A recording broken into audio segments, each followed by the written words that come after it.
ඇයි මේක මෙච්චර මිනිස්සු පොලිමේදී පැය 24ම පෙන්වන්න බැරි කියලා. රජතුමාටවත් එහෙම පෙන්නලා නැහැ. හරි. රාජසිංහ රජතුමා දවසක් කෙනකොට පැය භාගයක් පරක්කු වෙලා තේවාව තියලා වැහුවම තමයි ආයෙ අරින්නේ. ඒ කියන්නේ බුදුවරයෙකුට සලකන විදිහට තමයි සලකන්නේ. හරි. ආයෙ අරින්නේ. ඒතර හාමුදුරන්ට පණිවිඩය වෙන රජතුමා ඇවිල්ලා ඉන්නේ කියලා. මොකද කියන්නේ? රජතුමා ආවා. අරින්නේ. කෝප වෙලා හැම ගියාද නැහැ? කුළුණමල පාරට.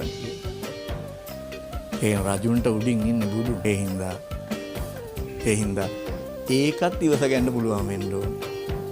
පොල්මේ ගිහිල්ලා හරියටම මාලිගාව ගාවටම යනකොට අර ටයිම් එක අහු වුණාම කොච්චර දවස් ඉන්න ඕනේ දැන් ආයෙ එතනින් ඉවර වෙලා ආයෙ හෙට හවස 2 වෙනකන් ඉන්න ඕනේ. ඒතර ටිකක් හිතට අවුල්. නෑ අවුල් වෙච්ච ගාම හිතන්න